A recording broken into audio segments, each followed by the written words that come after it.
Hello friends, welcome back to Pradee's cookbook. இன்னைக்கு நம்ம ஒரு கப் ரைஸும் ரெண்டு முட்டையும் வச்சு ஒரு சூப்பரான பிரேக்ஃபாஸ்ட் ரெசிபி தான் பார்க்க போறோம். அதுக்கு முன்னாடி நீங்க நம்ம சேனலுக்கு சப்ஸ்கிரைப் பண்ணலைனா சப்ஸ்கிரைப் பண்ணிடுங்க. கூடவே அந்த பக்கத்துல இருக்க பெல் ஐகானையும் பிரஸ் பண்ணிடுங்க. வாங்க நம்ம வீடியோக்குள்ள போகலாம். ஒரு கப் ரைஸ் எடுத்துக்கலாம். ஒரு கப் ரைஸ்க்கு ரெண்டு முட்டை கரெக்ட்டா இருக்கும். அதையும் இதெல்லாம் ஆட் பண்ணிடலாம்.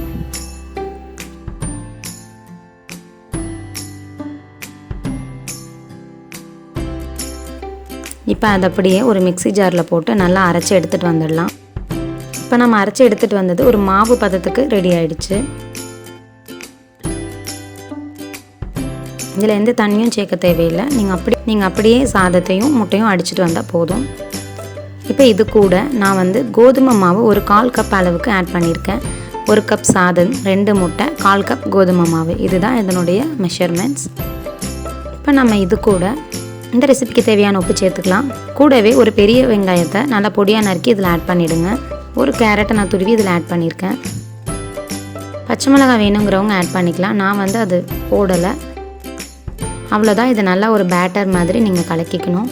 இந்த கன்சிஸ்டன்சி எப்படி இருக்கணும்னா தோசை ஊற்றுற பேட்டர் மாதிரி இதை கலக்கிக்கலாம். நம்ம தண்ணி வேணுன்னா இந்த டைமில் நீங்கள் தண்ணி சேர்த்து மிக்ஸ் பண்ணிக்கோங்க. இப்போ நமக்கு மாவு ரெடி ஆயாச்சு. இப்போ இதை நம்ம கலக்கின உடனே நம்ம தோசை சுடலாம். இதை வச்சு புளிக்க வைக்கணும் அந்த மாதிரிலாம் எந்த அவசியமும் இல்லை. நம்ம இதை மார்னிங் 10 மினிட்ஸ் முன்னாடி நல்லா கலக்கின உடனே நீங்கள் தோசைக்கல்ல இதை இந்த மாதிரி தோசையாக ஊற்றிடலாம்.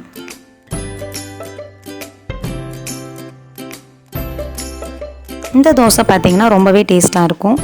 இந்த மாதிரி ஒரு தோசை ரெசிபியை நீங்களும் உங்கள் வீட்டில் ட்ரை பண்ணி பாருங்கள். அப்படியே மறக்காமல் இந்த வீடியோவுக்கு லைக் போடுங்க. உங்கள் ஃப்ரெண்ட்ஸுக்கு இந்த வீடியோவை ஷேர் பண்ணிவிடுங்க.